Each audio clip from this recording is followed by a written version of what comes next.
بسم اللہ الرحمن الرحیم۔ شیعہ کا عقیدہ توحید، یہ ہے ہمارا آج کا موضوع۔ نہج البلاغہ سے چند جملات توحید کی عظمت کے لیے اور ذات پروردگار کی پہچان کے لیے جناب امیر المومنین سے نقل کریں گے۔ پہلی گزارش یہ ہے کہ اس قسم کی ابحاث کو چھیڑتے ہوئے مجھے ذاتی طور پر تکلیف ہوتی ہے کہ مسلمانوں میں خدا بھی تقسیم ہے، شیعوں کا خدا اور فلاں فلاں کا خدا، اور پھر دوسرے گروہوں کو اگر وقت ملتا ہے تو وہ اعتراض کرتے ہیں کہ شیعوں کی توحید ایسی ہے اور ویسی ہے۔ مجھے ایک عزیز نے نہج البلاغہ کے ایک پروگرام میں کمنٹس لکھا اور مجھے اس پہ تکلیف ہوئی اور اس وجہ سے اس موضوع کو لے کے حاضر خدمت ہوا۔ ان کا عنوان یہ تھا کہ شیعہ خدا کی ساری صفات اہل بیت کو دے دیتے ہیں۔ اب یہ کوئی نیا اعتراض نہیں ہے، لیکن ایک تکلیف ہوئی، اس لیے وہ جو شیعہ کا عقیدہ توحید جانتے ہیں ان کے لیے چند منٹ کے لیے حاضر ہوئے ہیں۔ دیکھیے، پہلا یہ ہے کہ شیعہ کا عقیدہ توحید وہ ہے جو قرآن میں رب نے بتلایا، ذات مصطفیٰ نے ہر دکھ جھیل کے اس کو ہم تک پہنچایا، اور خاندان پیغمبر اکرم نے ہر مصیبت کا سامنا کر کے اس توحید کو جو قرآن نے بتائی، مصطفیٰ نے پہنچائی، تو اہل بیت نے دکھ جھیل کے وہ توحید بچائی۔ یہ تین چیزیں یاد رکھیے۔ باقی رہا میرا عقیدہ کیا ہے، اب میں ممکن ہے عقیدہ توحید میں کمزور ہوں، لیکن مجھ ایک طالب علم کی اور مجھ ایک شیعہ کہلوانے والے کی توحید سے آپ کسی عقیدے اور نظریے کی توحید کو نہیں مد نظر رکھتے۔ جب کسی توحید کے عقیدے کی بات آتی ہے یا کسی عقیدے کی بات آتی ہے تو عقیدے کی بات کے لیے کتابیں ہوتی ہیں۔ ہمارا محور توحید وہی اللہ کی کتاب قرآن مجید میں ہے، اور پھر ہمارے علماء نے عقائد پہ جو علم کلام یہی ہوتا ہے، عقائد کی جو کتابیں لکھی ہیں ان کتابوں میں اس کی وضاحت کی ہے اور آسان لفظوں میں پیش کیا ہے۔ جس شخص کو ابھی تک عقیدہ توحید شیعہ سمجھ نہیں آیا، اس کے لیے گزارش یہ ہے کہ تفصیلی کتابیں ہم آپ کو نہیں کہتے، ایک چھوٹی سی کتاب، کئی دفعہ میں اس پلیٹ فارم سے بھی عرض کر چکا ہوں، ایک چھوٹی سی کتاب ہے اصل الشیعہ و اصولها، شیعہ کی بنیاد کیا ہے اور اس کے اصول کیا ہیں، اس کو پڑھ لیجئے۔ لہذا کوشش کیا کیجئے کہ اپنی اصلاح کی کوشش کیجئے۔ عزیزان، جو اعتراضات کرتے ہیں شیعہ کی توحید کیسی ہے، ان سے یہ گزارش ہے کہ اپنی توحید کے طرف مضبوطی سے آئیے اور اس کو مضبوط کیجئے، دوسرے افراد پر اعتراض کے بجائے۔ اگر شیعہ میں چند افراد توحید کے مرحلے میں کمزور ہیں جہالت کی وجہ سے، نادانی کی وجہ سے، تو علماء کرام ان کی اصلاح میں الحمدللہ مشغول ہیں۔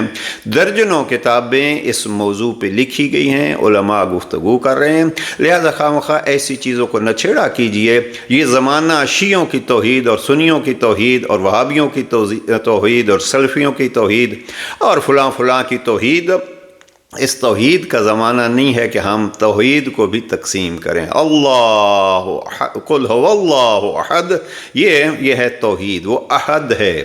اب اس کی وضاحت اگر چاہیے تو جیسے اہل بیت نے بتلائی، اس سے بڑھ کے کوئی نہیں بتلائے گا۔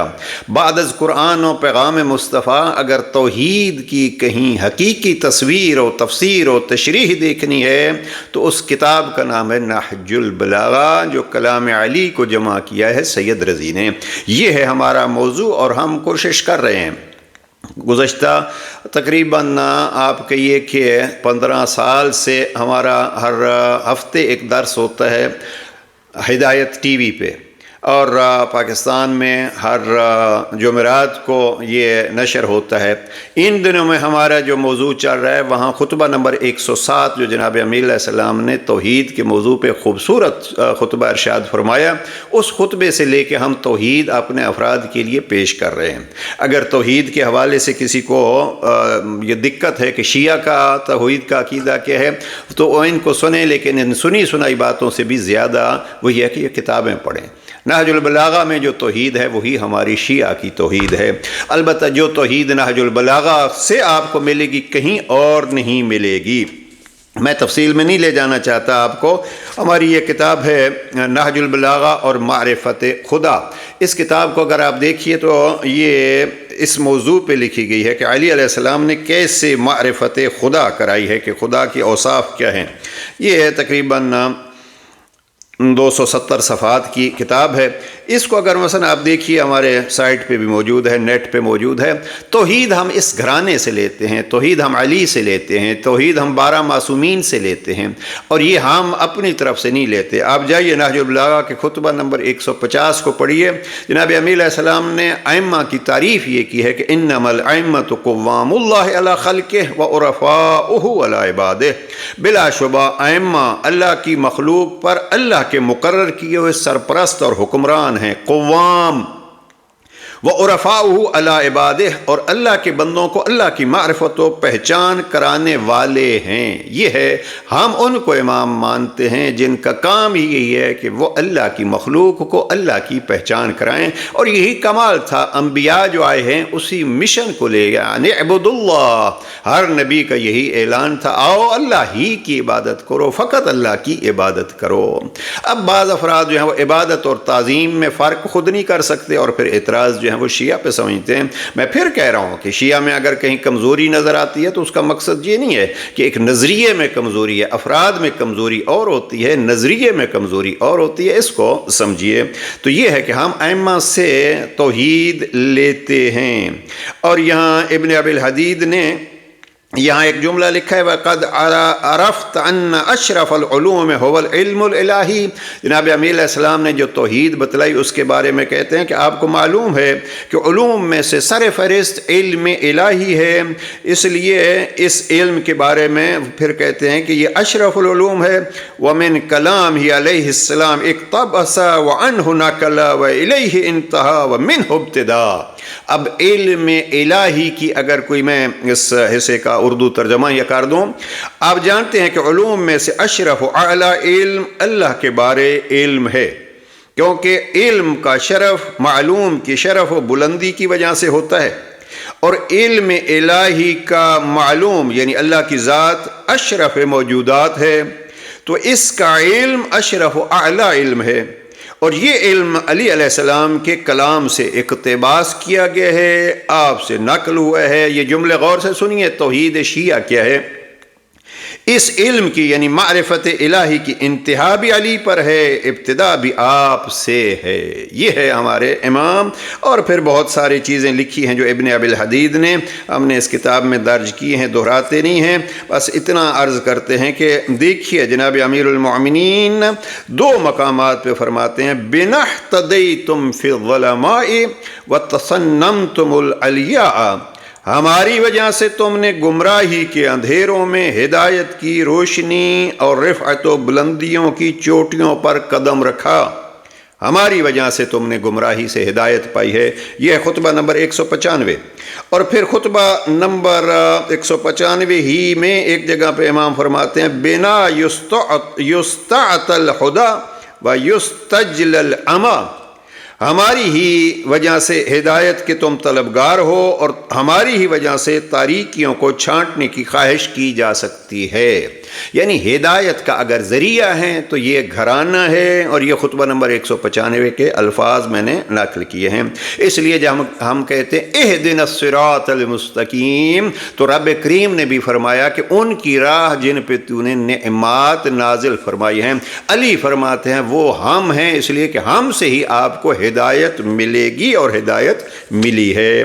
لہذا یہ ہے توحید کے حوالے سے شیعہ کا عقیدہ۔ 2 جملے خطبہ نمبر 184، ترجمہ علامہ مفتی جعفر حسین مرحوم، اگر اس کو دیکھیں تو سید رضی یہاں لکھتے ہیں کہ علم و معرفت کی اتنی بنیادی باتوں پر یہ خطبہ مشتمل ہے کہ جن پر کوئی دوسرا خطبہ حاوی نہیں ہے۔ نہج البلاغہ کا ایک بڑا موضوع توحید ہے، اور اس میں سے بھی سر فہرست یہ خطبہ ہے۔ میں 4-5 جملے اس سے عرض کر دوں اور گفتگو تمام کرتے ہیں۔ پھر عرض کر رہا ہوں کہ جو یہاں شرکاء ہمارے بات سننی شروع کی ہے وہ مد نظر رکھیں کہ اگر شیعہ کی توحید تو کم از کم ایک کتاب شیعہ کے عقائد کی علم کلام کی پڑھ لیں، اور کم از کم اور نہیں تو چھوٹی سی کتاب جو ہیں وہ اصل الشیعہ و اصولہا مرحوم محمد حسین کاشف الغطا، اس کو پڑھ لیجئے۔ آئیے خطبہ نمبر 184 کے 2 جملے عرض کر دوں۔ ما وحدہ من کیفہ، امیر علیہ السلام فرماتے ہیں جس نے اللہ کو مختلف کیفیتوں سے متصف کیا اس نے اسے یکتا نہیں سمجھا۔ وہ کیسا ہے، جس نے کہا وہ کیسا ہے، جب کیسا ہے تو کیسے کے لیے کوئی جیسا ہونا چاہیے۔ علیہ السلام فرماتے ہیں کسی نے یہ تصور کیا کہ وہ کیسا ہے تو اور کیفیت میں اس کو پابند کر دیا تو پھر اس نے گویا اس کو واحد نہیں مانا۔ ولا حقیقتہ اصاب من مثلہ، جس نے اس کا مثل ٹھہرایا اس نے اس کی حقیقت کو نہیں پہچانا کہ وہ اس کی مثال لیس کمثلہ شیء، وہ اس جیسی کوئی چیز ہے ہی نہیں۔ اب کوئی کہتا ہے وہ کیسا ہے تو پھر بھی اس نے رب کو گویا پہچانا نہیں۔ ولا ایاہ انا من شبہہ، اور جس نے اسے کسی چیز سے تشبیہ دی اس نے بھی اس کی حقیقت کو درک نہیں کیا۔ ولا سمدہ من اشار الیہ، اور جس نے اسے قابل اشارہ سمجھا اس نے بھی اپنے تصور کا پابند بنایا ہے۔ اشارہ اس لیے کہ کسی ایک طرف ہوتا ہے تو اس نے پابند کر دیا ہے اللہ کو۔ کل معروف بنفسہ مصنوع، اور جو اپنی ذات سے پہچانا جائے وہ مخلوق ہوگی، اور جو دوسروں کے سہارے پر قائم ہو وہ علت کا محتاج ہوگا۔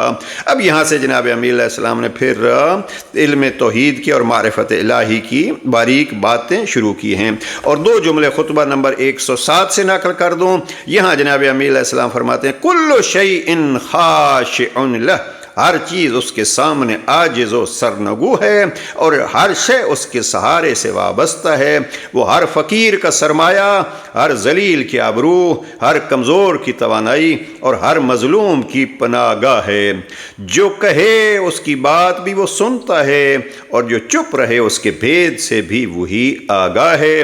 جو زندہ ہے اس کے رزق کا وہ ضامن ہے، اور جو مر جائے اس کا پلٹنا اسی کی طرف ہے۔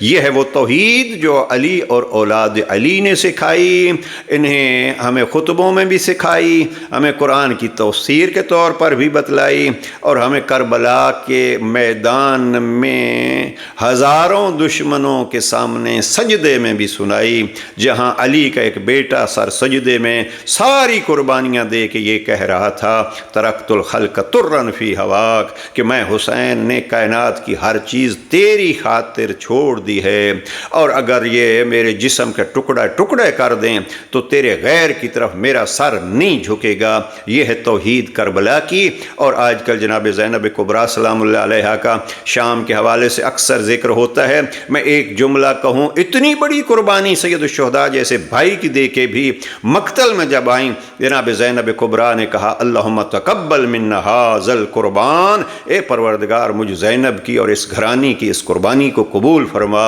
اور پھر جب کوفہ میں وہ حکمرانوں کے دربار میں گئی اور پھر وہاں کچھ گفتگو ہوئی، ایک جملہ جناب زینب کبریٰ کا، بی بی فرماتی ہیں ما رأیت الا جمیلا، میں نے اب تک رب کے سے اچھائی کے علاوہ کچھ نہیں دیکھا۔ یہ ہے وہ گھرانہ جس نے ہمیں توحید سکھائی۔ اور میں بلکہ یہاں ایک ہمارے مرحوم شاعر کی یہ ربائی پڑھتا جاؤں، وہ فرمایا کرتے تھے توحید کی چاہت ہے تو پھر کرب و بلا چل، ورنہ یہ کلی کھل کے کھلی ہے نہ کھلے گی۔ توحید نہ مسجد میں نہ مسجد کی صفوں میں، توحید تجھے شبیر کے سجدوں سے ملے گی۔ پروردگار ہمیں اس توحید کو جاننے اور اس کے مطابق اپنی زندگیوں کو نبھانے کی ہمت و توفیق نصیب فرمائے۔ اعتراضات نہیں، حقائق کو جانا کیجیے۔ والسلام علیکم ورحمۃ اللہ۔